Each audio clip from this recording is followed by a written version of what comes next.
Hey guys, tonight we're diving headfirst into a world you think you know.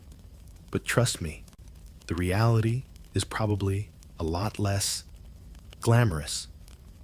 Picture this. You're standing on a creaking wooden deck, under a sky thick with the smell of salt, and something decidedly less pleasant, maybe stale bilge water and despair. The sun beats down, peeling the paint and your skin, or maybe a storm's rolling in, turning the ship into a violent pitching toy.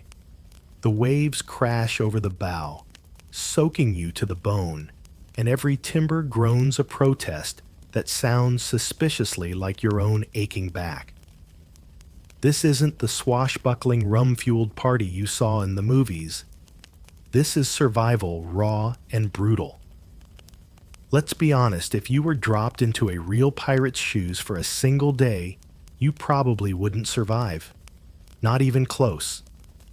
So before you get comfortable, take a moment to like the video and subscribe, but only if you genuinely enjoy what I do here. Let me know down in the comments where you're tuning in from and what time it is for you right now. Now dim the lights, maybe turn on a fan for that soft background hum, and let's ease into tonight's journey together. You picture pirates and you see Johnny Depp looking coolly chaotic, or maybe Errol Flynn with a dashing smile and perfectly coiffed hair, even mid-sword fight. You imagine grand ships sailing effortlessly on calm seas, finding treasure chests buried conveniently on sandy beaches, and spending their days drinking rum from the bottle and singing sea shanties while parrots squawk witty remarks from their shoulders. Yeah. No. The actual historical pirate life. Imagine being perpetually damp, constantly hungry, and surrounded by unpleasant odors and even more unpleasant people. Your ship wouldn't be some pristine vessel. It would be a functional, often leaky, incredibly cramped wooden box, teeming with vermin, rats, cockroaches, and the kind of biting insects that make you question all your life choices. You'd share a hammock or a cramped spot on the deck with several other equally unwashed individuals, the air thick with the scent of unwashed body sweat and the faint metallic tang of seasickness. Sleeping soundly. Forget about it. Every creak of the ship, every shout from the deck, every gust of wind rattling the rigging would jolt you awake. It's less a romantic adventure and more like, well, imagine being stuck on a very smelly, very unstable bus with questionable hygiene and a high probability of violent disagreements, except the bus is also trying to drown you. The ships themselves were far from the sleek, fast machines of myth. Many were captured merchant vessels pressed into a new violent life. They weren't built for speed or fighting. They were built for hauling cargo. Pirates modified them, of course, adding more guns, maybe trimming them down for a bit more pace, but they were still fundamentally tubs designed to carry goods, not outrun navies. Manning one of these vessels was relentless work. You weren't just standing around looking menacing. You were constantly needed. Hauling on ropes, thick and stiff with salt-mending sails torn by wind and weather pumping out the bilge water that constantly seeped in, swabbing the decks to keep some semblance of cleanliness and grip. It was manual labor from sunup to sundown, and often through the night during watches or storms. Your muscles would ache in places you didn't know existed. Your hands would be calloused and cracked, perpetually sore from the rough ropes and the hard work. You'd feel the constant sway and pitch of the ship, a motion that becomes ingrained in your very bones, making even standing on solid ground feel unsteady after a long voyage. It wasn't just about fighting. It was about simply operating the ship. This constant backbreaking routine is a mainstream historical fact often overlooked in the legends. The glamorous attacks were the exception, not the rule. Most days were just sailing, maintaining, and trying not to fall overboard. And the living conditions absolutely brutal. Forget private cabins. Unless you were the captain or maybe the quartermaster, you'd likely sleep wherever you could find space, often on deck, exposed to the elements, or crammed into a tween-deck area with dozens of others. Privacy was non-existent. Personal hygiene was, let's just say, optional, for many limited by the scarcity of fresh water. Imagine not having a proper bath for months, wearing the same clothes, and living in close proximity to dozens of other people in the same situation. You'd smell terrible. They'd smell terrible. The ship would smell terrible. It was a symphony of unpleasant aromas. This wasn't just a minor inconvenience. Poor hygiene combined with cramped conditions created a breeding ground for disease. Fevers, dysentery, and all sorts of other nasty illnesses could sweep through a crew with terrifying speed, often proving more deadly than any cannonball. A quirky tidbit: some accounts suggest that to deal with the rampant problem of lice, pirates might actually boil their clothes. Not in fresh water, of course, that was too precious, but in salt water, or even hang them out in freezing temperatures to kill the little critters. It was a desperate measure born of necessity and probably not entirely effective. Survival was always the primary goal, far more important than finding treasure or sticking it to the man. You weren't just fighting navies or merchant ships.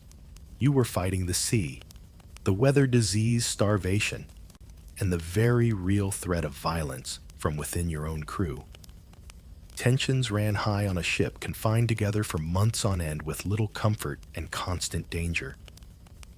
Disagreements could escalate quickly, and without a formal justice system, at least not one, like on land, things were often settled with fist knives or whatever heavy object was closest.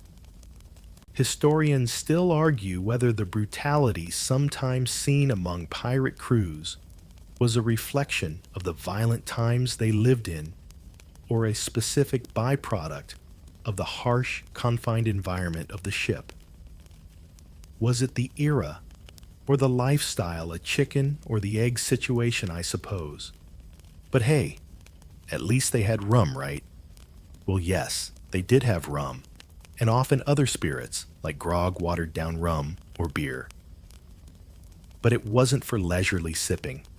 It was often part of their rations, a source of calories, and sometimes, let's be honest, a way to numb the misery of their existence. And it certainly wasn't like they had endless supplies.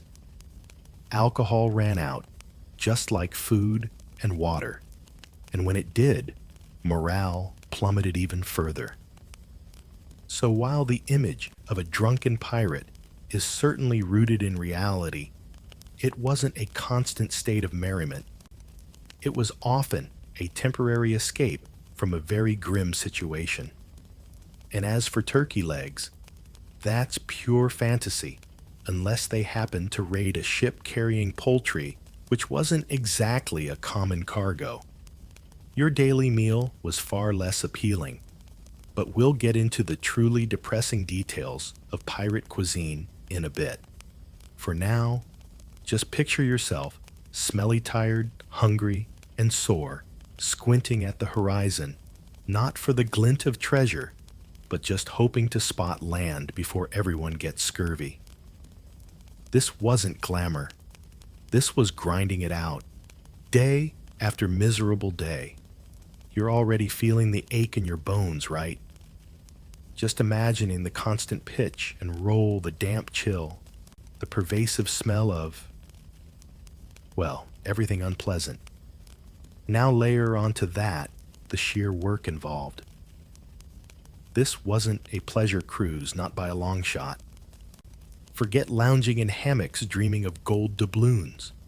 Your days were filled with tasks that were essential, monotonous, and often incredibly dangerous. Imagine climbing the rigging in a storm rope slick with rain, the ship heaving beneath you trying to furl a sail that feels like it's fighting back with the strength of 1,000 angry ghosts. One slip, and you're gone. Lost to the waves, a quick, cold end. Or maybe you're down below, crammed into the sweltering heat and dim light pumping bilge water out hour after hour.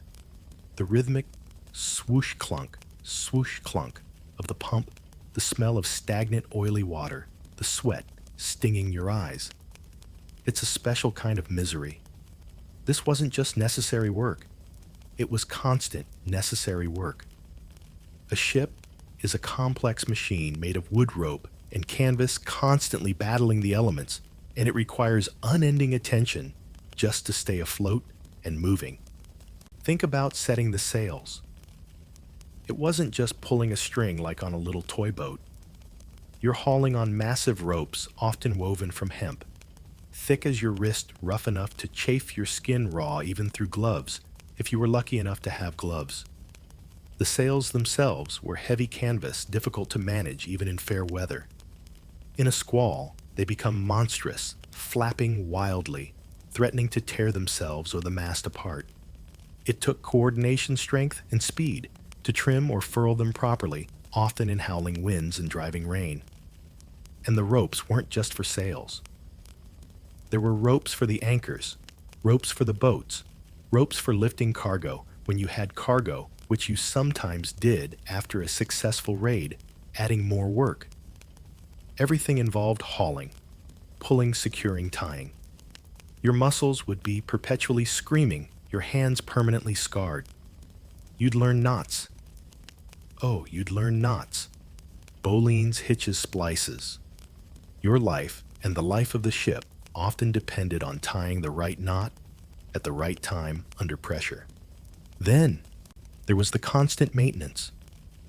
Wood rots in the salt air and water. Ropes fray. Canvas tears. Metal rusts. You were always patching, repairing, cleaning. Caulking the seams of the ship to keep water out, a hot, tarry, smelly job often done in cramped spaces. Mending torn sails with heavy needles and twine that felt like wire. Scraping barnacles and weed off the hull. During careening, deliberately listing the ship. Or beaching it, a dangerous and backbreaking task that left you covered in slime and scratching at the inevitable sea lice. You were essentially living and working in a floating workshop that was constantly trying to fall apart. A mainstream historical fact is that pirate crews often had specialists among them. Carpenters to repair the hull, and masts, sailmakers to fix the canvas, even surgeons, though their skills and success rates varied wildly, often involving liberal use of saws and rum. But even with specialists, every hand was needed for the general labor. You might be a decent shot with a pistol, but you still had to haul rope like everyone else. Cleaning was a Sisyphean task. You'd swab the decks trying to wash away the grime, the salt spray, the occasional pool of vomit from a seasick crewmate, or maybe something worse after a skirmish. But the deck would be wet again, moments later, from waves or rain, and the dirt seemed to cling stubbornly to the porous wood. Below deck, hygiene was even worse. Imagine dozens of people living in close quarters, minimal ventilation, no running water, and limited access to sanitation facilities. It's a recipe for stench and sickness. Remember that constant smell we talked about? Yeah, this is where it came from. A quirky tidbit I came across mentioned that some pirate ships might actually have kept pigs or chickens on board, not just for food, but also as makeshift garbage disposals, eating scraps and vermin. While perhaps efficient in a grim way, imagine the added level of aroma that would bring to your floating home. And then there was the lookout duty. hour after hour perched precariously up in the crow's nest, swaying violently with the motion of the ship scanning the vast, empty expanse of the ocean. Looking for sails? Friend or foe? Looking for land? Salvation or trap? Looking for weather? A fair breeze or a killer storm?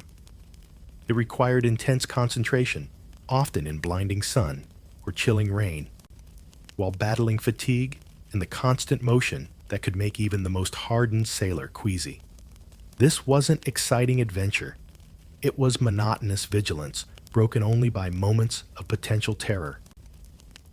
Historians still argue whether the relative success of some pirate crews was due more to superior seamanship and vigilance than to sheer brute force or fear tactics.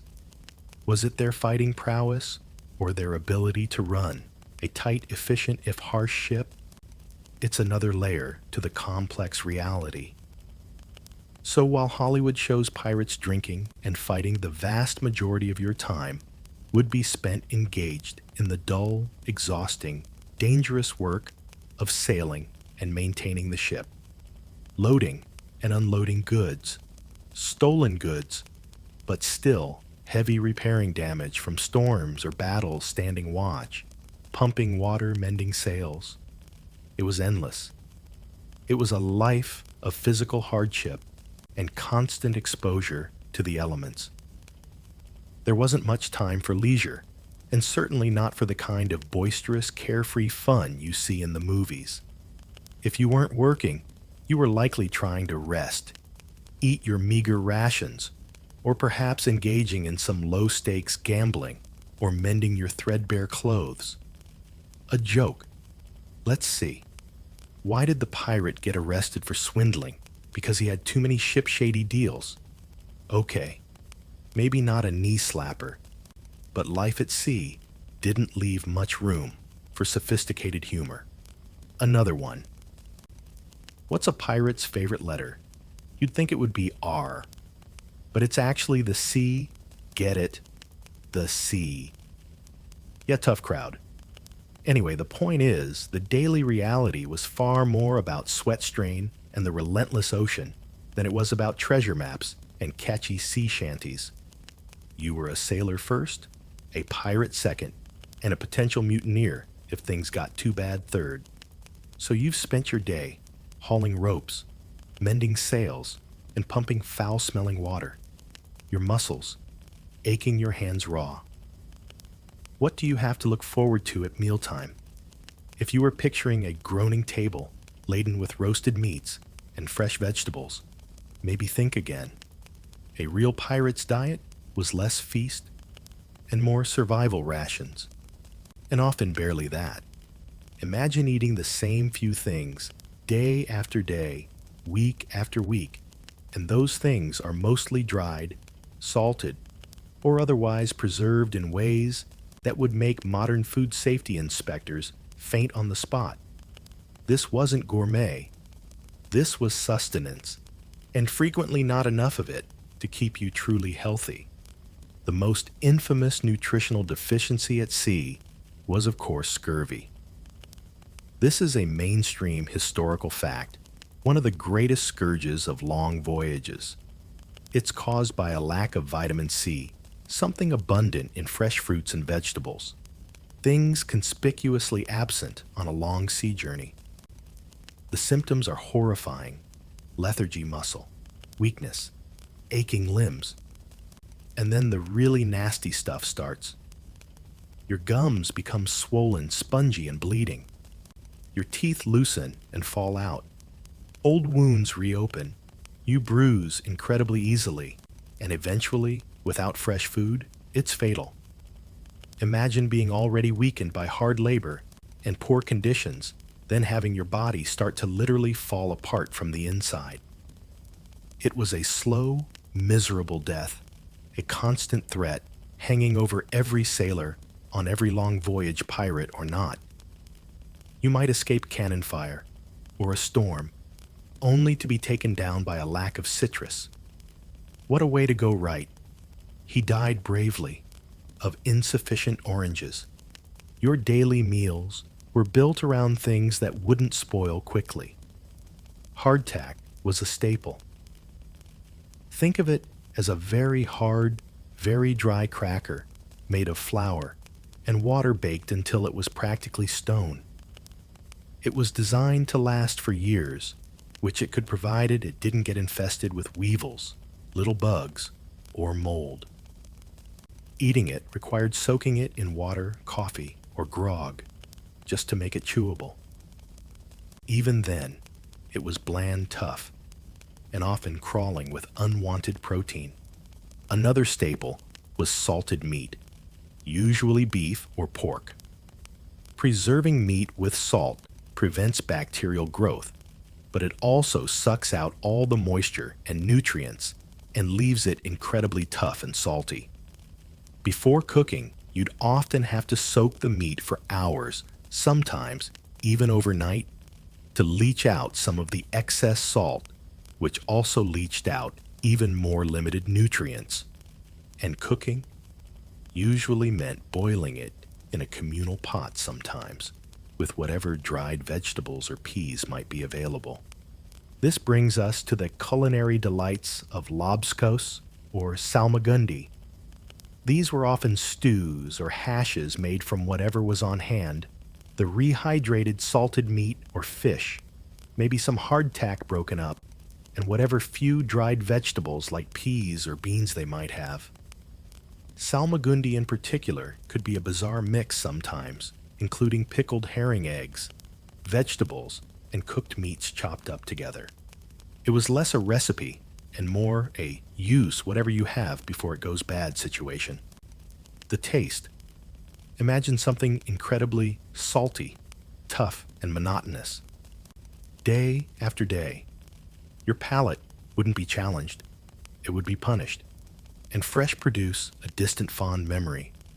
If you were lucky enough to make landfall in a tropical area, you might get a brief period with fresh fruit, oranges, lemons, limes, which would be a literal lifesaver, a brief reprieve from the specter of scurvy. But once you were back at sea, the clock started ticking again on your vitamin C levels. Water wasn't much better. It was stored in wooden casks, and over time it would become stagnant foul-tasting and a breeding ground for bacteria. You might drink beer or grog instead, as the alcohol or brewing process made it safer than the questionable water supply. But relying on alcohol for hydration isn't exactly a recipe for peak performance or long-term health as you can imagine. This lack of clean water and fresh food is a quirky tidbit that paints a much less glamorous picture of hydration than the movie image of endless rum barrels. While rum was available, water was the necessity, and it was often disgusting. The sheer monotony of the diet was also soul-crushing. Eating the same tough, salty, dried-out food every single day, with no variety, no fresh flavors, nothing to look forward to at mealtime. It wasn't just physically debilitating, it must have been incredibly demoralizing. Imagine the highlight of your day being rehydrated hardtack and boiled salted pork. Your dreams would probably be about biting into a crisp apple or a juicy orange. Historians still argue about the exact nutritional content of the typical pirate diet and how much it truly differed from that of legitimate sailors of the era. While naval ships eventually figured out the scurvy link to citrus, thanks in large part to James Linn's experiments in the mid-18th century, a bit after the peak of the golden age of piracy. But the knowledge spread slowly. Many ships pirate or otherwise struggled with provisioning for long voyages. Was the pirate diet uniquely bad? Or just standard bad? For the time, it's a point of ongoing discussion. So next time you see a pirate character on screen chomping on a giant turkey leg, just remember the reality was likely a piece of rehydrated worm-infested hardtack and some incredibly salty boiled meat. and maybe a sip of questionable water or watery grog. Bon appetit. I suppose the only joke about pirate food is, well, the food itself. It was a joke on your digestive system and your overall health. Or maybe why did the pirate refuse the dessert? Because he already had enough hardtack. And finally, what do you call a pirate's dinner party? A real low-tide event. Yeah, the food was bad. The jokes about it aren't much better. But it's important to remember that behind the romantic image was the grim reality of survival and food, or the lack of good food was a major part of that struggle. So, you're already acquainted with the concept of scurvy and the general lack of fresh produce. Let's zero in on the main characters of this culinary tragedy: hardtack and salted meat. You might have heard of hardtack before. It's been a naval staple for centuries, and for good reason.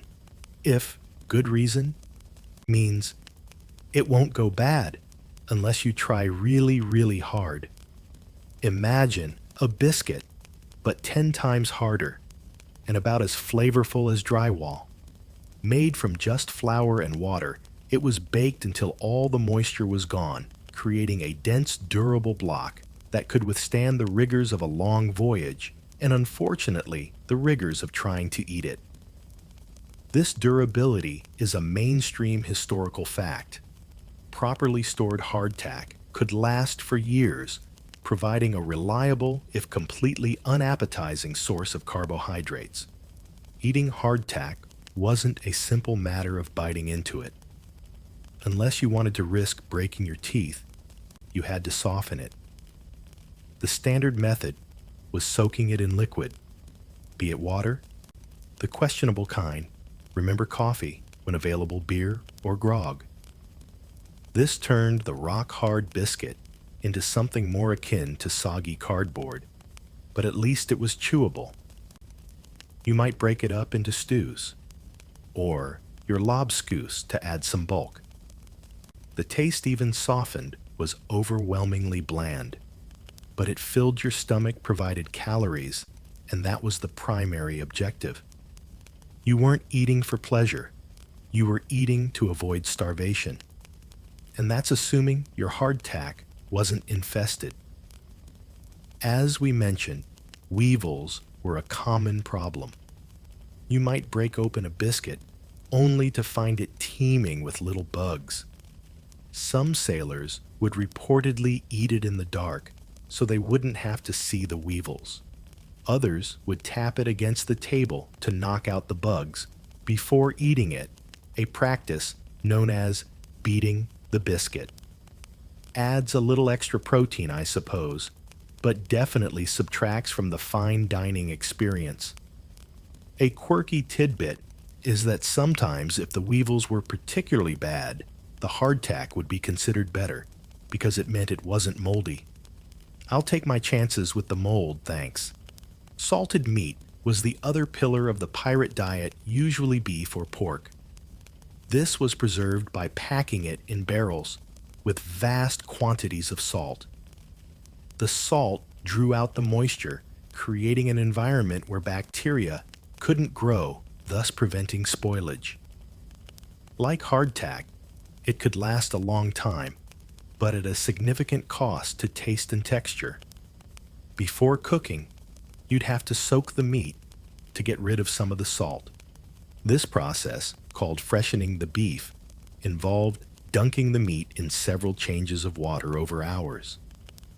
Even after freshening, the meat was still incredibly salty, tough, and often greasy. It was usually boiled sometimes for hours, which further leached out nutrients, but made it slightly more tender. The resulting broth was often used for stews, or just consumed as a salty, greasy liquid.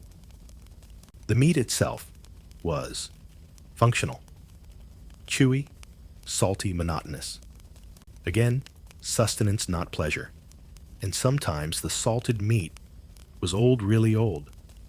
The phrase salt horse was a common derogatory term for particularly tough or old salted beef.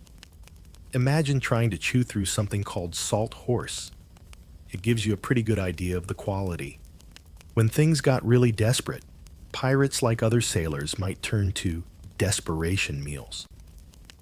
These included things like cannibalized ship parts, not people obviously, but things like leather or candles made from tallow and animal fat, which could be boiled or scraped for some minimal caloric intake. Or if they caught any sea creatures, those would be eaten sometimes raw if fuel for cooking was scarce. Imagine trying to gnaw on a piece of boiled leather because you're that hungry. It puts the complaints about tough steak into perspective, doesn't it? Another example of a desperation meal, or at least a make-do meal, was peas pudding. Essentially dried peas, boiled into a thick, sometimes moldy paste. Not exactly appealing, but filling. Historians still argue about how frequently pirates face true starvation conditions versus just persistent malnutrition and a terrible diet.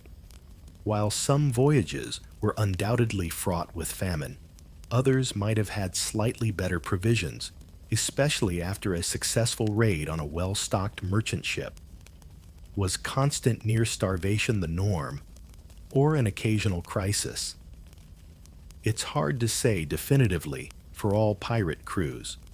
So the core of the pirate diet was hardtack and salted meat supplemented by dried peas or beans and whatever else could be looted that wouldn't spoil quickly. Cheese, if properly aged and sealed, might last. Pickled goods like herring or vegetables, though the pickling process could destroy vitamin C, were also sometimes part of the stores. But the emphasis was always on longevity over nutrition or taste. Your daily routine would involve some form of this monotonous, hard-to-eat, and often bug-infested food. It wasn't exciting, it wasn't healthy, but it kept you alive at least for a while before scurvy or some other deficiency caught up to you. A joke about this situation: why did the pirate's dinner invitation get declined? Because he served hardtack and promises. Or maybe, what did the pirate say after eating weevil-infested hardtack? That was a tough chew, but at least it had body. And finally, what's a pirate's favorite dish? Whatever isn't crawling away. This bleak dietary landscape was the backdrop for every aspect of life at sea, contributing to low morale, poor health, and making the already hard work even harder. You weren't just sailing. You were slowly eroding your health with every meal. It was a far cry from the platters of roasted poultry and fresh fruit you see in the movies. You've braced yourself for the hardtack and the salt horse, the gritty reality of pirate provisions. But sometimes things were even worse. Much, much worse. Imagine reaching for your meager rations only to find they've reached a new level of unpleasantness. We're talking about food that isn't just bland and tough, but actively decaying, crawling with life, or simply inedible by any reasonable standard. The constant battle against spoilage was as real a threat as any enemy ship. In the humid, hot environment of a ship's hold, things went bad fast, despite the salt and the dryness. Remember that hardtack. If it didn't have weevils, it might develop mold. Eating moldy hardtack could make you sick. But if it was between that and nothing, well, you ate the moldy hardtack. Salted meat, too, could go off. Even packed in salt barrels weren't always perfectly sealed, or the salt itself could become contaminated. Meat could become rancid, developing a smell and taste that would turn your stomach. Yet if supplies were low, you might be forced to choke it down anyway. There are accounts of sailors boiling meat multiple times, or trying to disguise the foul taste with spices if they had any, or by mixing it into something else, but often you just had to stomach it. The idea of eating meat that was not just old, but actually rotting, is truly stomach-churning, a far cry from any romantic notion of seafaring. This reality of food spoiling rapidly and forcing sailors to eat questionable provisions is a mainstream historical fact, contributing significantly to illness and low morale on voyages of all kinds. And then there were the worms. Not just weevils in the hardtack, but maggots in the meat or dried fish. Imagine lifting a piece of salted cod or pork and finding it crawling with them. What do? Well, if you were desperate enough, you'd try to pick them out. Or maybe, just maybe, you'd try to cook them out, hoping the heat would kill them and make the food marginally safer, if still horrifyingly unappetizing. This isn't just a gross detail. It was a practical problem of survival. You needed calories, and sometimes the calories came with unwanted wriggling companions.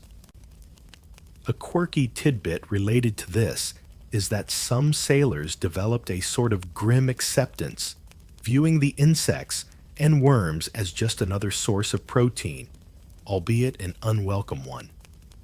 Adds a little something extra. They might joke darkly between wretches. But perhaps the biggest challenge, even more fundamental than the food, was water. Potable water was gold at sea. It was stored in wooden casks, usually made from oak. Over time, the water would go stagnant, pick up the taste of the wood, and grow algae and bacteria. It would become slimy, cloudy, and foul-smelling. Drinking it could lead to dysentery and other waterborne illnesses, which on a ship with limited medical care could be a death sentence. Remember, we talked about scurvy dehydration or waterborne illness could get you even faster. Keeping water fresh was incredibly difficult with the technology available. Sunlight, heat, and the motion of the ship all contributed to its degradation. To combat this, sailors often preferred to drink beer cider or grog watered-down rum. The alcohol, or the brewing process, killed some of the bacteria, making it safer than the questionable water supply. This is a major reason why alcoholic beverages were part of daily rations at sea, not just for pleasure or pain relief, but as a safer alternative to water. However, even beer could go sour and grog. While safer still didn't solve the fundamental need for hydration, and excessive alcohol consumption certainly brought its own problems, including discipline issues and hangovers while trying to climb rigging in a storm. Imagine that for a moment. A joke. Why did the pirate bring a ladder to the pub? Because he heard the drinks were on the house. Okay, maybe not relevant to this kind of drinking. Let's try. What did the pirate say about the ship's water? It's not bad. If you don't mind swimming a little. Sometimes collecting rainwater was an option during a storm, providing a brief supply of relatively fresh water. But this was unpredictable. Relying solely on stored water meant facing the grim reality of its inevitable decline in quality. Historians still argue about the specific methods used to try and preserve water on ships during this era. While alcohol was common, were there other widespread techniques used to keep water potable longer that aren't well documented? It's an area where definitive records are sparse, leaving room for debate about the everyday struggles with hydration. So the pirate's life wasn't just about facing cannon fire. It was about facing down a plate of maggoty meat, a biscuit crawling with weevils, and a cup of slimy, foul-smelling water day after day. It was a constant negotiation with decay and desperation. This makes the idea of long voyages, let alone successful ones, all the more remarkable a testament to sheer human resilience and a high tolerance for the utterly disgusting. You're stuck on a ship with a couple of dozen, maybe 100 or more other people. You're all sleep deprived, constantly hungry, probably a little bit scurvy ridden, and living in conditions that would make a modern day camper cry. Tensions are high. Everyone's armed.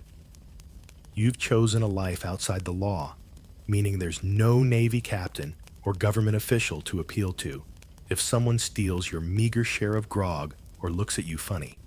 In an environment like this, pure anarchy would be a recipe for disaster. The ship wouldn't function, disagreements would escalate into deadly brawls constantly, and the whole enterprise would collapse in a mess of infighting and mutiny. This is why, contrary to the popular image of lawless rogues, pirate crews absolutely needed rules. They needed a structure, a way to maintain order, distribute resources, and make decisions collectively, even if that collective was made up of criminals. Think about it. On a merchant or naval vessel, discipline was enforced by the captain's absolute authority, often backed by the brutal use of the whip. But pirates had often fled that kind of tyrannical structure. They needed something different, something that could keep the peace without replicating the oppression they'd escaped. They needed buy-in from the crew. This led to the development of what are known as the pirate articles, or codes. These were sets of rules that the crew would draw up and agree upon, often signing them or making their mark if illiterate when joining the ship. These articles were in effect the constitution of the pirate crew, outlining everything from the division of plunder to rules of conduct and punishments for infractions. The existence of these written or agreed-upon codes is a mainstream historical fact, contradicting the notion of pirates as simply chaotic individuals. These articles weren't some lofty ideals. They were practical necessities born out of the harsh realities of shipboard life. How do you ensure everyone pulls their weight? How do you prevent arguments over who gets what after a successful raid? How do you stop someone from hoarding resources or attacking a crewmate over a perceived slight? The articles address these issues head on. They created a framework for sharing, for resolving disputes, and for ensuring that the ship operated relatively smoothly as a single, if criminal, unit. Without them, a pirate ship would quickly devolve into a floating death trap, unable to function long enough to even find a ship to raid, let alone survive a battle. The articles varied from captain to captain and crew to crew, but there were common themes that appeared repeatedly. We'll get into the specific rules in the next section, but the necessity of having them was universal. It was about survival efficiency and creating a micro-society, albeit a criminal one, that could actually function. A quirky tidbit is that signing the articles was often a significant ceremony, sometimes involving an oath sworn on a Bible, a cutlass, or even a crossed pair of axes. This act solemnized the commitment to the code and the crew, highlighting the importance placed on these rules, even by people living outside conventional society's laws. It wasn't just a casual agreement. It was a serious bond.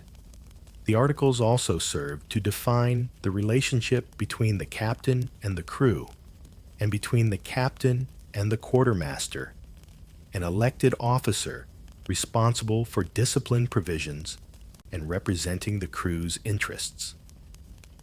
This was a crucial difference from naval or merchant ships, where the captain's word was usually law absolute and unquestioned.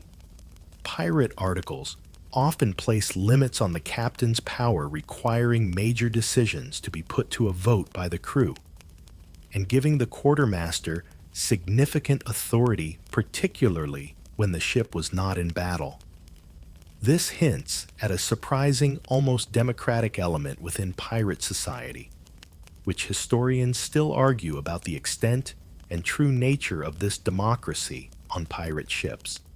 Was it genuine egalitarianism among criminals, or simply a pragmatic way to maintain control over a potentially unruly crew who could just as easily mutiny against a tyrannical pirate captain as they could against a naval one?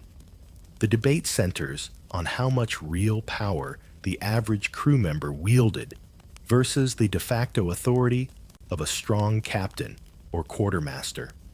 So while the image of the lone wolf pirate is compelling in fiction, the reality was that piracy, at least on any scale larger than a single boat, was a collective enterprise that required collective rules. It wasn't about individual freedom in the sense of doing whatever you wanted.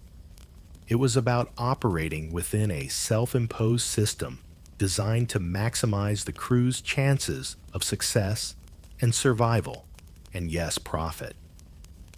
These codes were the glue that held these disparate, often desperate individuals together. They were the framework that turned a group of armed ruffians into a functional, albeit dangerous unit. A joke related to rules. Why did the pirate bring a map to the bar? Because he didn't want to get lost in the sauce. Okay, maybe reaching a bit. How about, what do you call a pirate? With a code? A responsible criminal. And finally, why was the pirates' meeting so short? Because they had to stick to the articles. The existence and adherence to these articles is a fascinating aspect of real pirate life, demonstrating that even in a world defined by taking what you want, some form of order is essential. It was the foundation upon which everything else, including the pursuit of plunder and the facing of danger, was built. You've got the articles, the set of rules everyone swore by or made their mark on. Now, what were some of the actual rules that governed this floating, slightly less chaotic than you thought criminal society? One of the most important and often the first point addressed in any pirate code was the division of plunder.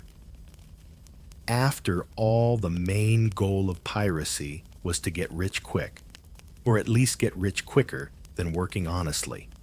How that ill-gotten gain was split amongst the crew was absolutely crucial for maintaining morale and preventing mutiny.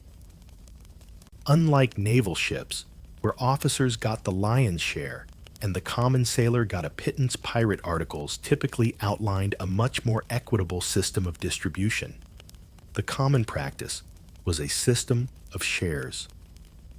After a successful raid, the goods, whether it was money, cargo valuables, or even useful supplies, would be gathered and divided. The captain usually received the largest share, but it wasn't some astronomical amount compared to the rest of the crew.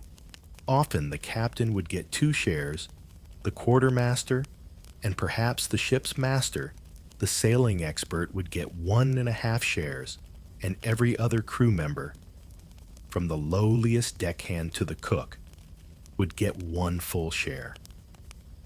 This system of relatively equal shares for the common crew is a mainstream historical fact, and it was a major draw for sailors deserting harsh naval or merchant service, where their pay was low, often withheld, and their share of any prize money was minimal. On a pirate ship, everyone in theory had a more direct stake in the success of the enterprise. However, fair is a relative term, and equal didn't always mean identical. While the base share was 1 unit for the crew, there were often provisions for additional compensation for specific roles or for those injured in battle. For example, the surgeon might get extra pay, or a bonus share recognizing their vital if gory skills. Carpenters who kept the ship seaworthy might also receive more.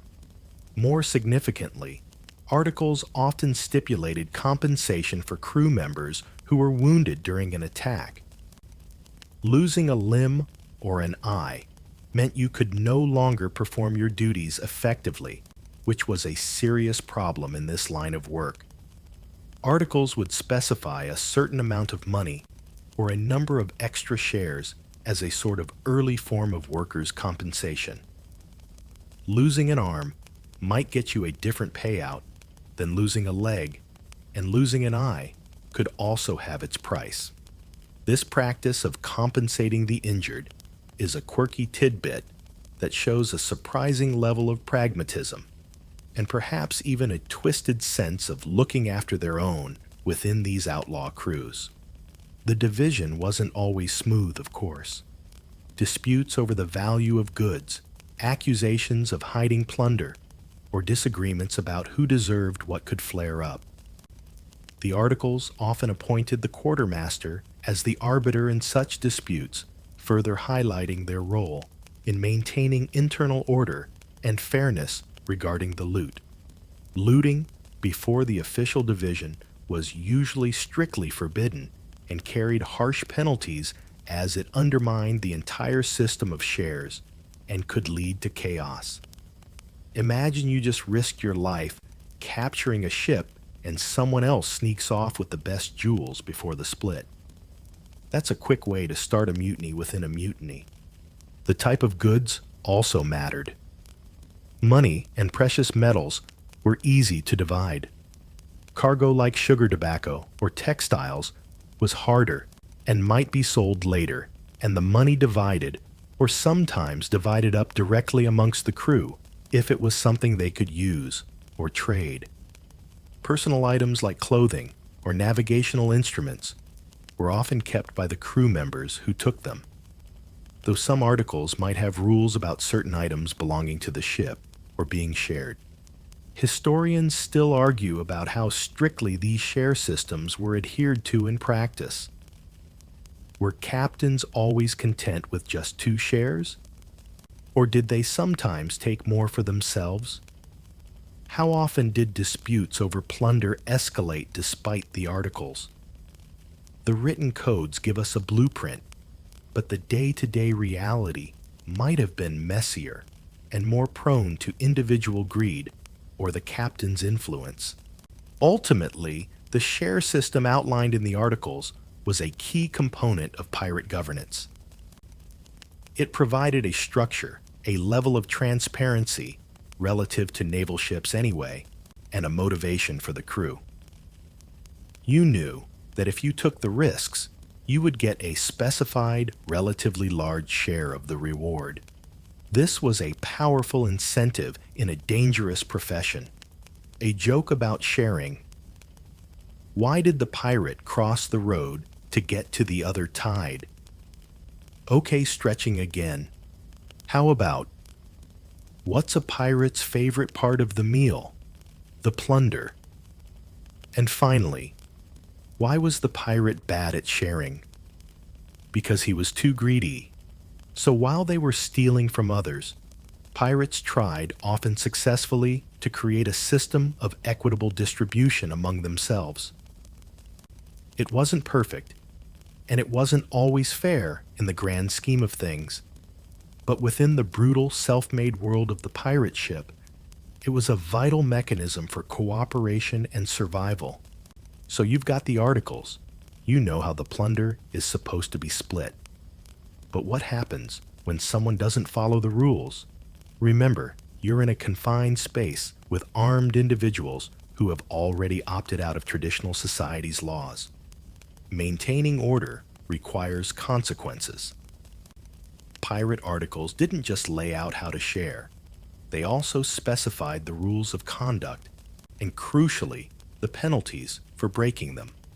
While popular imagination might jump straight to walking the plank, which, let's be clear, is largely a myth. Invented, later, the reality of pirate justice was often more pragmatic and sometimes involved a system of fines.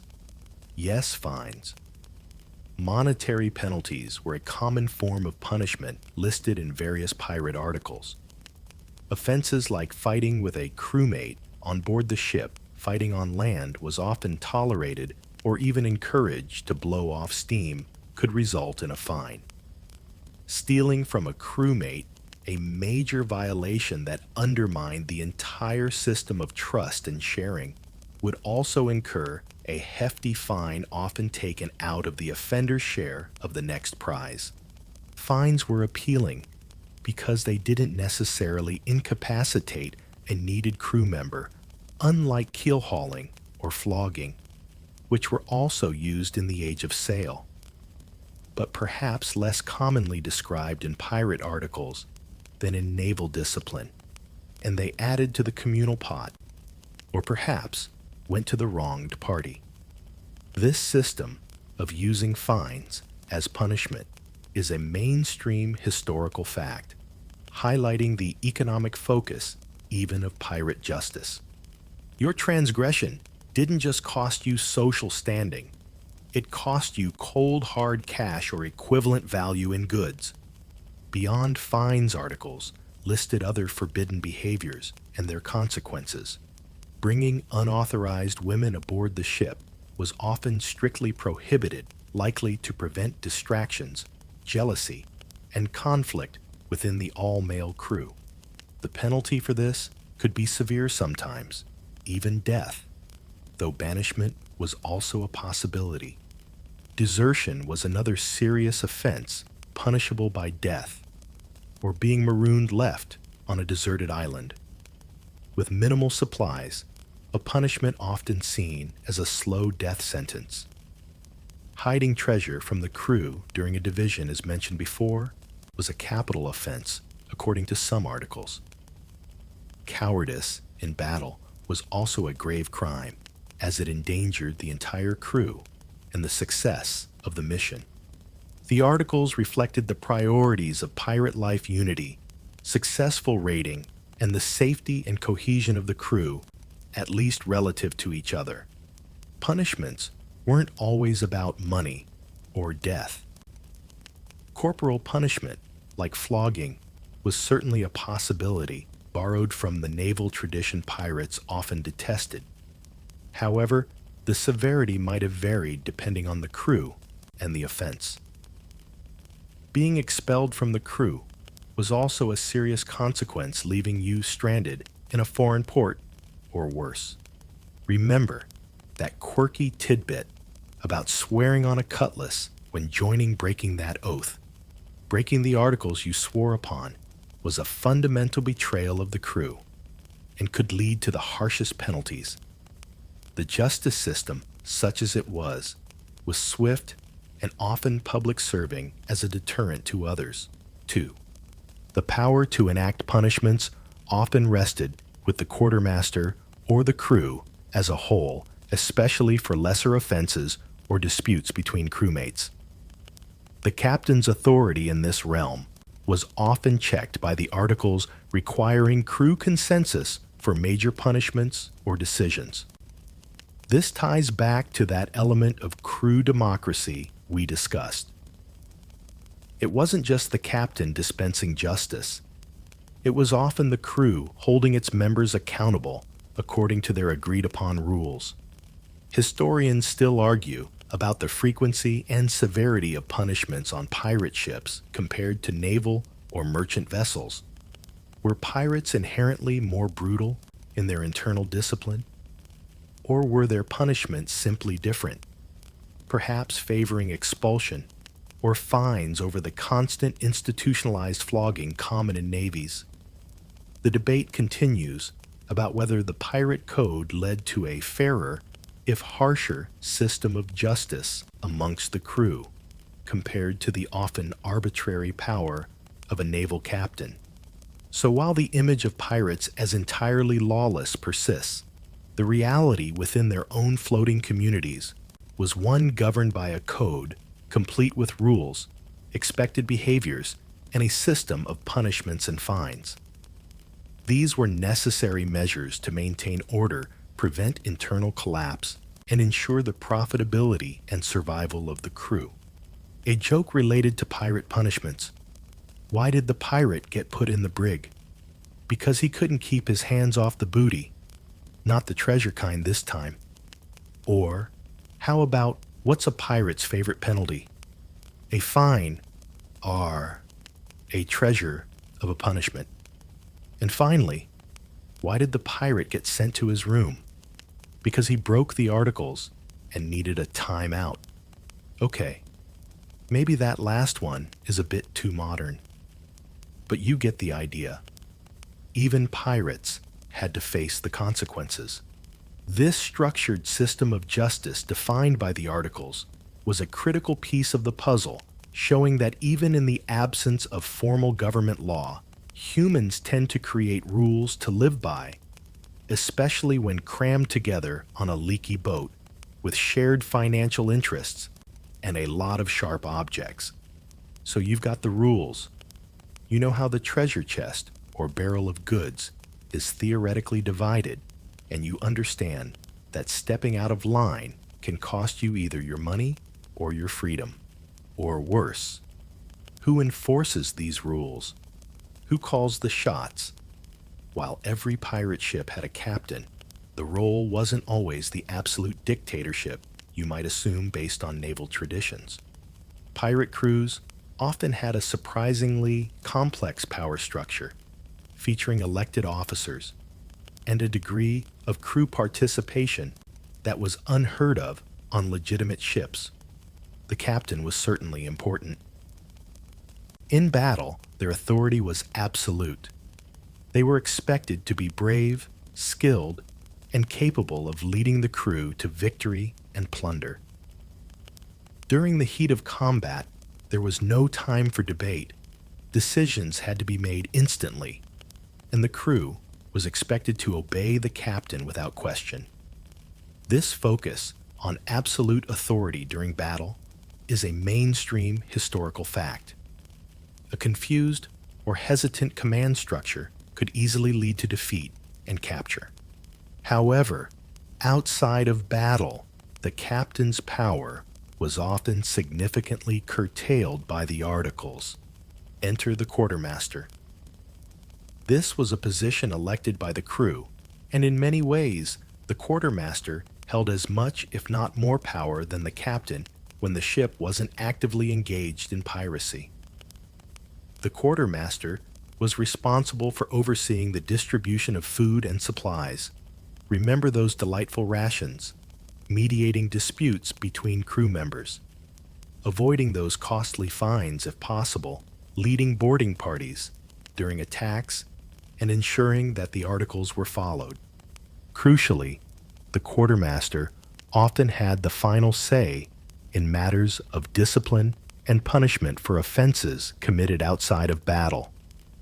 If the captain overstepped their authority, the quartermaster could intervene on behalf of the crew. This shared leadership structure with a powerful elected quartermaster balancing the captain's authority is a fascinating aspect of pirate organization. This brings us to the element of crew democracy. While not every decision was put to a vote, major issues were often decided by the crew. Electing officers, not just the quartermaster, but sometimes the captain themselves, was a common practice. If a captain proved to be cowardly, incompetent, or excessively cruel even by pirate standards, the crew had the right enshrined in the articles to depose them and elect a new one. This right to vote out a captain is a quirky tidbit that highlights how different the internal politics of a pirate ship could be compared to a navy where command was appointed from above. Other significant decisions, like where to sail next, whether to attack a particularly strong vessel, or what terms to offer to captured sailors who might join the crew, could also be put to a vote. The crew had a voice, and the articles often specified the procedures for these votes. This system wasn't pure utopian democracy, of course. A charismatic or feared captain could still wield significant influence, and the most persuasive or intimidating voices in the crew likely had more sway than others.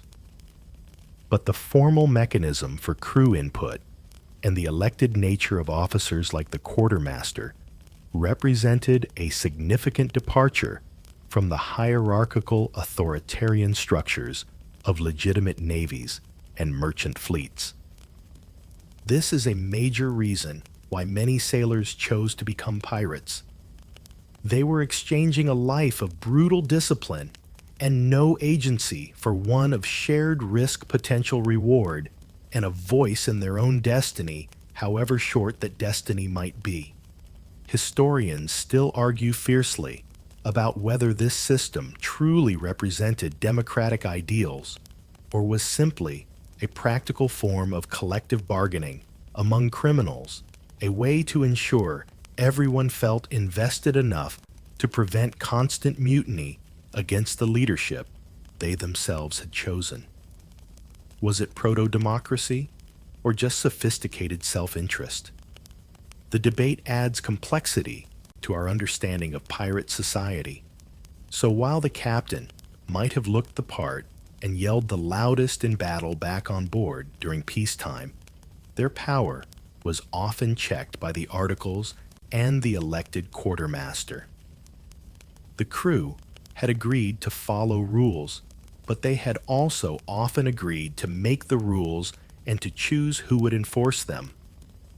It was a system born of necessity and a rejection of the tyranny they had known before creating a unique, albeit dangerous and transient form of self-governance at sea. A joke about pirate leadership. Why did the pirate captain get a promotion? Because he was outstanding in his field of piracy. Or how about, what's the difference between a pirate captain and a regular boss?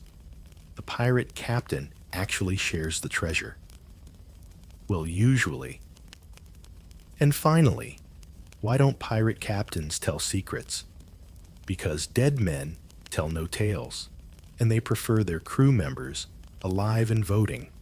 Understanding this internal structure, the balance of power between captain, quartermaster, and crew is key to seeing pirates not just as disorganized thugs, but as groups who for their own pragmatic reasons developed codes and systems to govern themselves. So we've navigated the choppy waters of pirate daily life, the charming cuisine, the surprisingly organized chaos of their codes and command structures. Now let's sail into a topic that often surprises people and challenges the traditional image of the burly bearded pirate, the historical presence of women in piracy. When you picture a pirate crew, you almost certainly imagine a ship full of men. And for the most part, you'd be right. Maritime life in the 17th and 18th centuries was overwhelmingly male-dominated both in legitimate sailing and in its criminal counterpart. But saying there were no women pirates is simply incorrect. There were women who actively participated in piracy, sometimes even leading crews, defying the extreme gender norms of the era. The stories of women pirates are often harder to come by than those of their male counterparts, sometimes shrouded in legend or documented only briefly in court records or accounts written by others. But their existence is a mainstream historical fact, proving that the lure of freedom, wealth, or simply survival and adventure sometimes pushed women to break the rigid boundaries society placed upon them. Life for women on land, particularly those from lower classes, offered limited opportunities and even less freedom. Marriage, domestic service, or grueling low-wage labor were often the only options. For some, the radical, dangerous life of piracy, despite all its hardships, the scurvy, the hardtack, the constant danger we've discussed, offered a desperate alternative, a chance to escape poverty, abusive situations, or simply the stifling expectations of their time. Joining a pirate crew as a woman was incredibly difficult and dangerous. Women were generally considered bad luck aboard ships, a superstition deeply ingrained in maritime culture. Bringing a woman aboard could cause unrest among the crew, who feared it would invite disaster. Because of this, Women who wanted to live and work as pirates often did so in disguise, pretending to be men. This allowed them to blend in, participate in the physical labor, and fight alongside the men without immediately facing suspicion or the prejudice against their gender. Living as a man required constant vigilance, adopting male mannerisms, voices, and physical presentation, a demanding performance that could literally mean the difference between life and death if their true identity was discovered. This practice of women disguising themselves as men to participate in piracy or other seafaring roles is a quirky tidbit that highlights the extreme measures some women took to escape societal constraints and pursue a life of action and independence. The motivations for women turning to piracy were varied just like for men. Some were likely fleeing unhappy marriages or abusive partners. Some may have been criminals already finding the pirate world a natural extension of their activities. Others might have been captured during a raid and, seeing no other viable option, chose to join the crew rather than face an uncertain fate on land, which could include being returned to a difficult life or worse. For a few, perhaps it was simply a thirst for adventure and a rejection of the limited roles available to them. Historians still argue about how common women pirates truly were. Were Anne Bonny and Mary Read, who we'll meet soon, exceptional outliers, or were there many other women who successfully disguised themselves and lived as pirates, their stories lost to history because their identities were never revealed? The difficulty in finding concrete evidence makes it hard to definitively say how widespread this phenomenon was. Regardless of the exact numbers, the fact that women did become pirates adopting male identities and participating in the dangerous life of raiding and sailing is a powerful statement. It shows a remarkable level of courage, determination, and a willingness to challenge the established order in the most extreme way possible. They weren't just passively present. They were active participants, often fighting fiercely alongside their male counterparts. A joke about women pirates. Why was the woman pirate a good gardener? Because she knew where all the buried booty was. Okay, maybe not my best. How about, what's a woman pirate's favorite song, Sail Away by Enya? Because, see Enya. No. Let's try one more. Why did the woman pirate get a reputation? Because she was known for her stern personality. Get it, stern of the ship. These women, few as they may have been in the grand scheme of pirate history, represent a fascinating intersection of gender crime and the desperate search for freedom in a world that offered very little of it to women. They broke the mold literally and figuratively, and their stories, though sometimes difficult to verify, offer a tantalizing glimpse into the lives of those who dared to live outside the lines, even the outlaw lines. We'll delve into the stories of the most famous of them next, but remember, their existence, whether well documented or lost to the waves of time, is a testament to the diverse and often surprising realities of pirate life. So we've touched on the intriguing idea that pirate crews weren't exclusively a boys' club. Some women, driven by desperation, defiance, or maybe just a twisted sense of opportunity, found their way onto pirate ships. The most famous of these, the ones whose names have echoed through history, are Anne Bonny and Mary Read. Their stories are intertwined, but let's start with Anne. Her path to piracy is perhaps a bit clearer in its initial steps, though like many historical figures, the details are sometimes murky, a blend of recorded fact and legend. Born Anne Cormack, or possibly Cormac, or even Bonny, depending on the source, around the turn of the 18th century, Her early life seems to have been anything but conventional. She was reportedly the illegitimate daughter of a wealthy lawyer, William Cormack, and a servant woman. In an era where legitimacy and social standing were paramount, this was a scandalous beginning.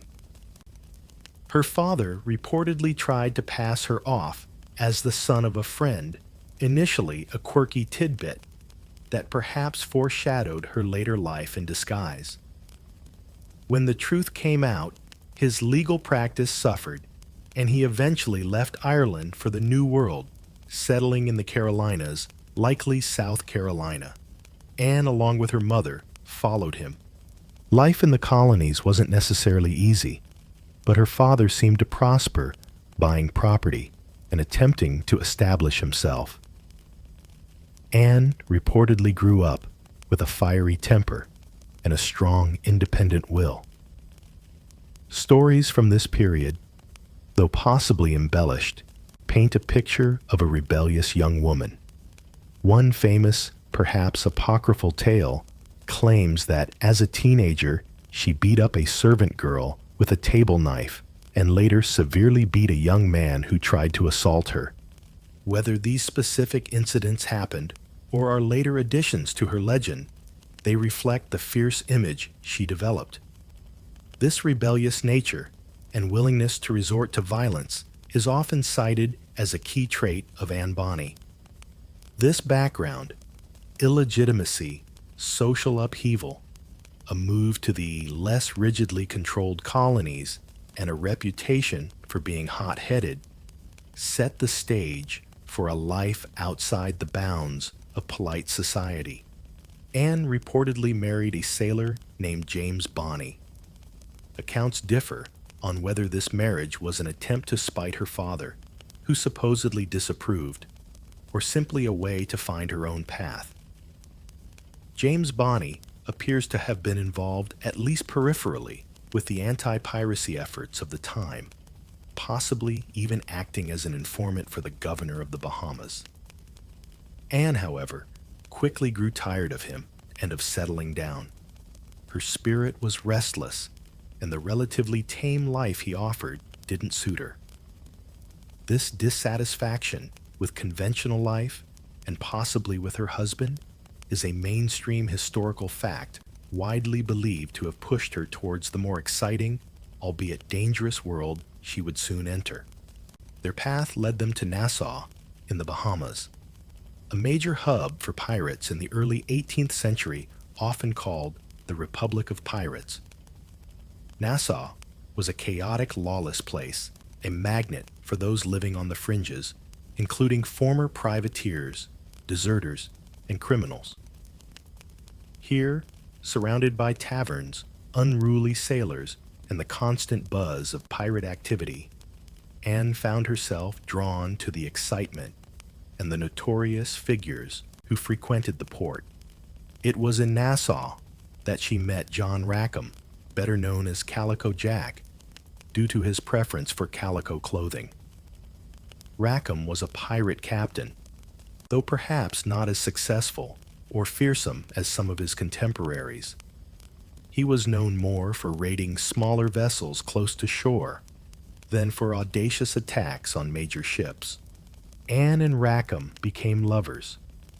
According to some accounts, she left her husband for him, and they began a relationship that defied the social norms of the time, since she was still legally married to James Bonny. It was her relationship with Calico Jack that fully plunged her into the world of piracy. Initially, she may have lived with him on land in Nassau, but the call of the sea and perhaps the promise of a different kind of life alongside Rackham proved too strong. This transition from a tumultuous life on land to actively joining a pirate crew marks the beginning of her well-documented piracy career. Historians still argue about the exact timeline and motivations behind Anne's actions during this period. Was she simply following Rackham, or was she an independent spirit actively seeking the pirate life for herself? The records are not always clear, leaving room for interpretation about her agency in choosing this path.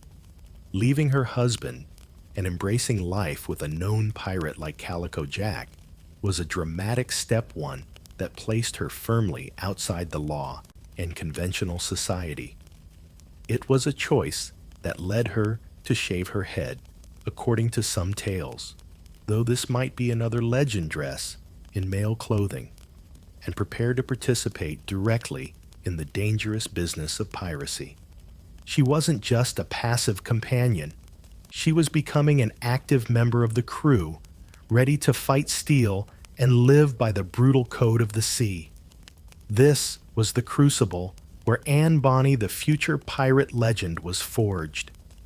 She traded a life of limited options and stifling expectations for one of immense danger, but also a degree of freedom and self-determination that few women of her era could even dream of. While Anne Bonny was navigating the rough edges of colonial society and falling in with Calico Jack in Nassau, another remarkable woman was living a life of audacious deception and adventure, a path that would eventually lead her to the same pirate ship. This was Mary Read.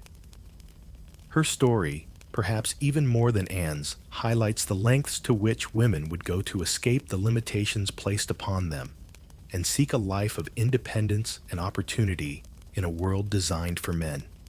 Mary's journey into male disguise began much earlier in her life, and for different reasons than Anne's. Mary was born in England, also reportedly illegitimate. Her mother was married to a sailor who went to sea and was never heard from again. She became pregnant by another man and gave birth to Mary. To conceal the birth and perhaps claim financial support from her former in-laws, Mary's mother began dressing Mary as a boy, claiming she was her deceased legitimate son.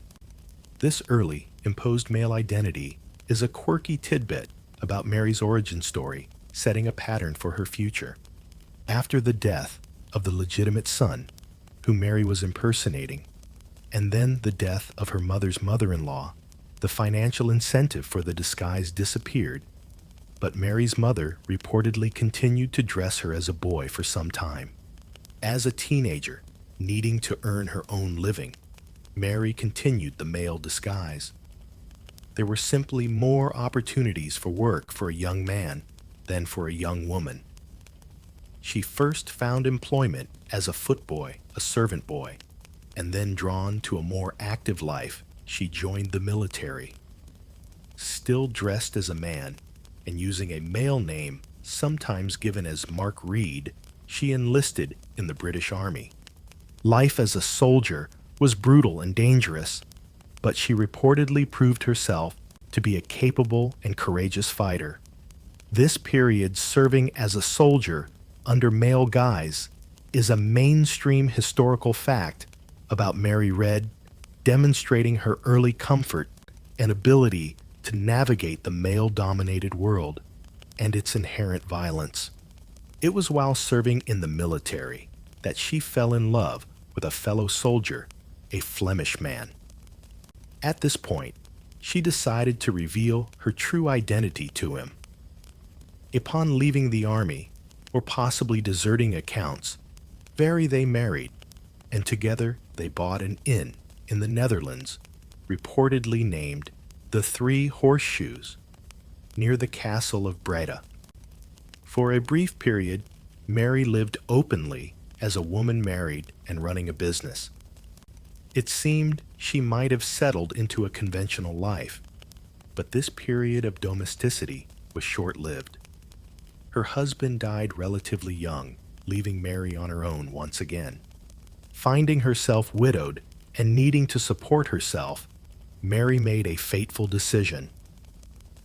She sold the inn, and for reasons that historians still argue about, was it necessity, a longing for adventure, or a preference for the freedom male identity afforded, she resumed dressing as a man and enlisted in the military again, this time serving in the Navy. The sea offered opportunities for work and escape, and her previous experience as a soldier likely made the transition to sailor relatively smooth. Her return to male disguise and a military, maritime career marks a significant point in her story, showing a deliberate choice to live as a man again, to gain access to certain lives and livelihoods closed off to women. Was this choice primarily about practical necessity, or did she genuinely prefer the freedom and roles available to her as a man? It's a fascinating question and an open scholarly debate. Her naval career eventually led her across the Atlantic. Whether her ship was captured by pirates or she willingly joined a pirate crew at some point after leaving the Navy, perhaps disillusioned by naval life or drawn to the potential for plunder, her path eventually intersected with the pirate world operating out of the Bahamas. Many legitimate sailors were pressed into service by pirates after their ships were captured, and given the choice between joining the pirate crew or facing a potentially grim fate, many chose to turn pirate. It's plausible Mary's entry into piracy was initially under duress. Though once aboard, she seems to have embraced the life. Still disguised as a man and using a male name, Mary found herself among pirates. This is where her extraordinary journey converges with that of Anne Bonny and Calico Jack. She had lived a life of almost constant disguise, moving from footboy to soldier to sailor, always presenting as a man, to navigate a world that had little room for an independent woman seeking her own way. This history of living as a man and proving her capability in traditionally male roles, soldiering and sailing, prepared her remarkably well for the brutal and demanding life of a pirate. Her story is a testament to the complex motivations and incredible resilience of those who chose or were forced to live outside the norms, even joining the ranks of the most notorious criminals of the age. A joke about Mary read, "Why did Mary Read make a good spy? Because she was great at keeping secrets." Or how about, what did Mary Read say when someone questioned her identity? "I am what I am, matey." And finally, why did Mary Read prefer pants? Because skirts were just too restrictive for swashbuckling. Her arrival on the pirate scene, still maintaining her male persona, sets the stage for her legendary meeting and partnership with Anne Bonny and Calico Jack. So you have Anne Bonny, who traded a life of colonial discomfort for the chaos of Nassau, and the arms of Calico Jack, ready to embrace the pirate life. And you have Mary Read, a veteran of male, disguise, and military service, who found herself among pirates after a lifetime of navigating the world as a man. Their paths, seemingly so different, converged aboard Calico Jack Rackham's ship, the Revenge. It was there, amidst the grime, the danger, and the monotonous diet we've discussed, that one of the most legendary and genuinely historical pirate partnerships was formed. Accounts vary on exactly how Mary came to be on Rackham's ship. Some say he captured the vessel she was on and impressed its crew, including the disguised Mary, into his service. Others suggest she joined willingly, perhaps after a period as a privateer or sailor that ended with her joining the pirate fold. Regardless, she was aboard the Revenge, still presenting herself as a man. Anne Bonny was also on the ship, no longer just Rackham's consort, but an active member of the crew participating in raids and life at sea. It wasn't long before Anne and Mary crossed paths. According to the most widely cited account from Captain Charles Johnson's A General History of the Pirates, published shortly after their capture, Anne was initially attracted to Mary, believing her to be a handsome young man. When Anne made advances, Mary was forced to reveal her true identity as a woman. This moment of revelation, from one woman living as a pirate to another, must have been extraordinary. A moment of finding a kindred spirit in a world of men. This mutual discovery of their shared secret and subsequent bond is a core part of their legend and a mainstream historical fact documented in the primary source accounts of their trial. Once their identities were known to each other, Anne and Mary reportedly became very close friends. Their bond was strong, perhaps forged by their unique circumstances as the only women on the ship, living extraordinary double lives. Rackham, initially jealous when he suspected Anne was involved with another man, Mary in her male disguise, was reportedly appeased once he learned the truth, and surprisingly seemed to accept Mary as part of his crew, knowing she was a woman. This acceptance by Rackham and the crew, once the truth was known at least about Mary, is a quirky tidbit that challenges the rigid "women are bad luck" superstition, suggesting that capability and a willingness to fight could sometimes override deeply held beliefs. Or maybe they just couldn't afford to lose two capable fighters. Anne Bonny and Mary Red didn't just live on the ship, they actively participated in the piracy. They dressed as men during combat, wore the same clothing as the rest of the crew, and fought with pistols and cutlasses alongside their male counterparts. They were reportedly just as if not more fierce and effective in battle than many of the men on board. When Rackham's ship attacked other vessels, Anne and Mary were often at the forefront of the boarding parties fighting bravely. This reputation for fighting fiercely alongside the men is a consistent theme in the accounts of their piracy. They weren't passengers. They were pirates. Their time with Calico Jack was relatively short, but certainly eventful. Rackham was primarily active in the waters around Jamaica and the Bahamas. His crew, including Anne and Mary, engaged in typical pirate activities, raiding merchant ships for valuable supplies and anything else of value. While Calico Jack might not have achieved the same level of infamy as a Blackbeard or a Kidd, his ship became known, and the presence of two fighting women on board added to its notoriety. Historians still argue about the extent of Anne and Mary's influence on Calico Jack's crew and activities. Were they just participants, or did they play a more significant role in planning and leadership, perhaps even influencing some of the crew's decisions through their charisma or fighting prowess? The sources give us glimpses, but the full scope of their impact is an open scholarly debate. Their partnership, two women living and fighting as pirates alongside a crew of men, was incredibly rare and dangerous.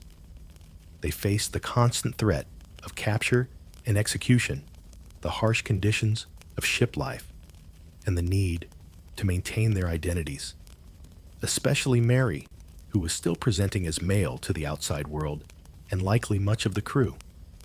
Their story is a testament to their individual courage and their unique bond forged in the crucible of outlaw life at sea.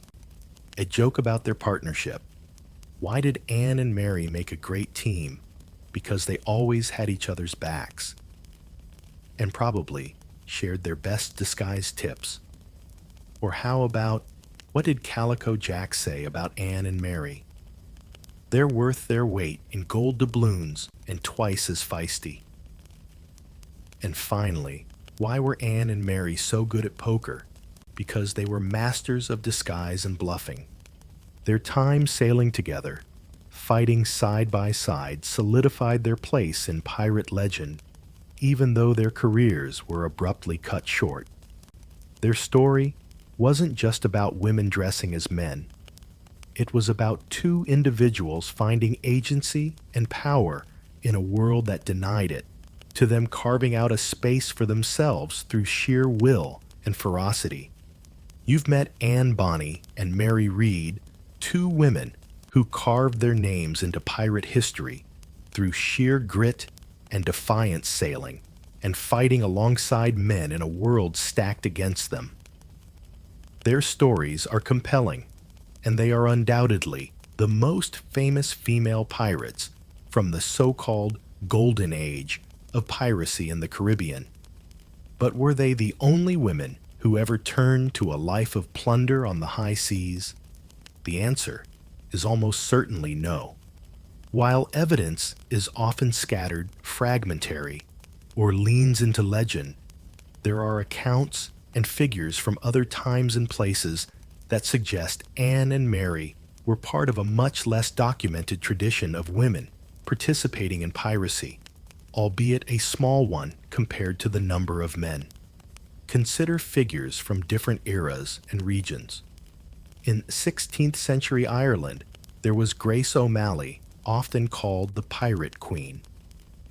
While her activities might be closer to privateering or seafaring chieftain than outright piracy, as practiced in the Caribbean Golden Age, she commanded ships-controlled territory along the coast and engaged in raiding and resistance against the English. She was a powerful figure in her own right, negotiating with Queen Elizabeth I face to face. Her story, though, distinct from Anne and Mary's, shows a woman wielding maritime power and authority centuries earlier. Moving to the other side of the world, and a bit later in time, we find perhaps the most successful pirate in history. Male or female Qingxi, also known as Zhengxi or Chengxi, operating in the South China Sea in the early 19th century. She commanded a massive fleet of tens of thousands of pirates and thousands of ships. Her power was so significant that the Chinese government eventually offered her amnesty to get her to retire, which she accepted, living out her days running a gambling house. Qingxi's command of such a vast pirate confederation is a mainstream historical fact, absolutely dwarfing the operations of any Caribbean pirate captain, male or female. Her existence proves that women could not only participate in piracy, but reach its very highest, most powerful echelons. These examples from different times and places highlight that the phenomenon of women involved in piracy wasn't limited to just two individuals in the Caribbean. There were likely others, perhaps in less prominent roles, or whose stories were simply never recorded or have been lost.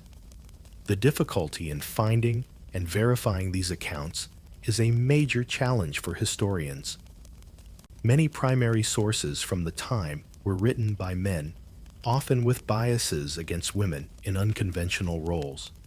Court records might mention a woman captured with a pirate crew, but details of her active participation might be scarce.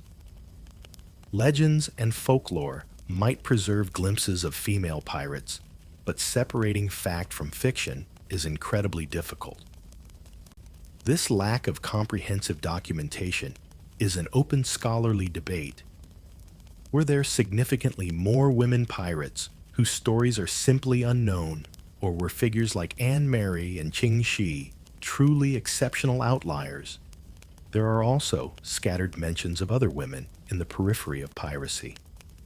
Women who harbored pirates on shore, women who were married to pirates and might have sailed with them occasionally, or women who provided services like medical care or sewing to pirate crews. While not pirates themselves, they were part of the pirate world. Some accounts even mention women cross-dressing to join ships for reasons other than piracy, such as seeking adventure or following a lover, only to find themselves caught up in a pirate attack and subsequently joining the crew, much like Mary Read's possible initial experience. This suggests a broader context of women challenging gender norms at sea, which occasionally intersected with piracy. A quirky tidbit is that one account from the 18th century mentions a woman named Sally, who allegedly sailed with pirate Captain William Fly. When Fly was executed, it's said that Sally continued to operate as a pirate captain for a brief time before disappearing from the records. While her story is less detailed and verified than Anne or Mary's, it's another tantalizing hint that other women were out there trying their hand at the pirate life. So, while Anne Bonny and Mary Read might be the most famous figures in popular culture, they weren't alone in being women who defied expectations and ventured into the dangerous male-dominated world of piracy. From the pirate queen of Ireland to the formidable commander of the South China Sea, historical accounts, however sparse, confirm that women found ways to participate in this illicit activity, whether out of necessity, defiance, or ambition. A joke about other female pirates. Why did the lesser-known woman pirate join the crew? Because she wanted to make a name for herself, even if history forgot it. Or how about, what's a female pirate's favorite type of ship? A woman of war. Okay? Maybe a bit obvious. And finally, why did the historians struggle to find records of some women pirates? Because they were too good at disappearing. These other stories, even the fragmentary ones, add depth to our understanding of piracy, showing that the allure and desperation that drove men to this life could also, under specific circumstances, draw in women, leading them to challenge the boundaries of their world in the most dramatic ways possible. You've braved the imaginary stench, chewed the metaphorical hardtack, wrestled with the theoretical ropes, and navigated the complex rules and power struggles aboard a pirate ship. You've even met some of the remarkable women who dared to live this life. But for most pirates, regardless of gender or how much plunder they amassed, the story didn't end with a peaceful retirement on a hidden island full of gold. The harsh reality was that the life of a pirate was usually short, and it almost always ended violently, often at the end of a rope. The authorities, the navies, and governments of the major maritime powers were relentless in their pursuit of pirates. Piracy disrupted trade, threatened empires, and was a capital crime. When pirates were caught, they faced swift and brutal justice. Trials were often cursory, convictions were almost guaranteed, and the sentence was overwhelmingly death by hanging. This widespread practice of executing captured pirates is a mainstream historical fact. The infamous pirate round of executions was a common spectacle in port cities like Port Royal or Charlestown, meant to serve as a grim warning to others. Imagine facing that fate after surviving storms, battles, scurvy, and rotten food. Capture could happen in many ways. Maybe your ship was cornered and overwhelmed by a larger, better-armed naval vessel. Maybe you were betrayed by someone looking for a pardon or a reward. Maybe disease or starvation had weakened your crew to the point where resistance was impossible. For Anne Bonny and Mary Read, their end came when Calico Jack's ship was surprised by a British sloop off the coast of Jamaica. According to accounts, many of the male pirates were drunk and offered little resistance hiding below deck. Anne and Mary, however, reportedly fought fiercely, trying to defend the ship, even yelling insults at their cowardly crewmates. This detail of them fighting while the men hid is a powerful, if slightly quirky tidbit that cemented their fearless image. Put on trial in Jamaica.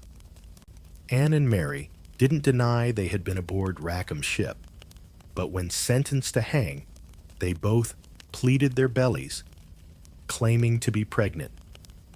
In English law at the time, a pregnant woman could receive a stay of execution until she gave birth. Their claim was accepted, and their executions were postponed. Calico Jack and the rest of the captured male crew were hanged. As Calico Jack was being led to the gallows, he was reportedly allowed to visit Anne one last time. Her famous last words to him were supposedly, "Had you fought like a man, you need not have been hanged like a dog." A final stinging rebuke from a woman who clearly valued courage above all else. What happened to Anne Bonny and Mary Red after their stay of execution? This is where history becomes murky, and it's an open scholarly debate. Mary Read reportedly died in prison, likely from fever before her child was born. But there is no record of Anne Bonny's execution or her release. Some speculate her wealthy father might have intervened, paying a bribe to secure her freedom. Others suggest she died in prison like Mary, or perhaps escaped or returned to a life of anonymity. Her fate after the trial is one of the great mysteries of pirate history. The lack of a definitive dramatic end for Anne and the relatively quiet end for Mary, compared to the public spectacle of the men's executions, perhaps contributes to how their stories have been remembered or sometimes forgotten over time. History, particularly popular history, often prefers clear endings and easily digestible narratives.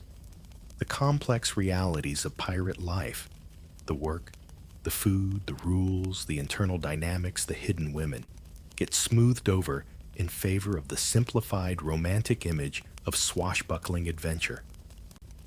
The harsh realities of disease, remember scurvy and waterborne illness, the brutal discipline, the constant fear of capture, and the almost inevitable violent end are often downplayed. We remember the Jolly Roger flag, a mainstream historical fact, though designs varied and the buried treasure rarely actually buried, but we forget the back-breaking labor and the maggoty biscuits. We picture dashing captains, but often overlook the quartermaster and the crew's vote. We might know Anne and Mary, but the countless other women who lived unconventional lives at sea, or the sheer misery faced by the average crewman, fade into the background. Historians still argue about the extent to which these romanticized portrayals truly distort the past. Is it harmless fun? Or does it actively prevent us from understanding the complex social and economic forces that drove people to piracy and the brutal reality of the lives they led? A joke to lighten the mood before we wind down. What did the pirate say on his 80th birthday? I'm getting too old for this, shiver me timbers. Or how about, why was the pirate bad at retirement? Because he couldn't stop plundering his own pantry. And finally, what's a pirate's favorite way to end a story with a hook? Get it? Hook hand. Ultimately, the real story of pirate life wasn't a fantasy adventure. It was a harsh, dangerous, often short existence chosen, or sometimes forced upon individuals seeking escape opportunity or simply survival in a world that offered them few other options. It was a world of strict codes among outlaws, of shared risks and brutal punishments, and of remarkable individuals like Anne Bonny and Mary Red, who defied the norms of their time just to claim a sliver of freedom on the open sea. Now let's let the waves settle and the salt spray fade from your mind. As the script closes, you can almost feel the ship slowing its pace, the sails luffing gently in a dying breeze. The sun dips below the horizon, painting the sky in soft hues of orange and purple, reflecting on the calm water. The creaking of the timbers becomes a lullaby, the distant cry of a seabird, a whisper on the wind. The harsh smells of the ship fade, replaced by the clean, cool scent of the evening sea air. You are safe here, listening far removed from the biting insects, the tough biscuits, and the ever-present threat of the gallows. The ghosts of pirates with their complex rules and their forgotten struggles are just stories now fading into the twilight of history. Their fight for survival, their desperate grasp at freedom is over. You can relax. Let the gentle rocking motion soothe you. The sea is quiet tonight. The journey is done. Rest now. Let the quiet settle in. Sweet dreams.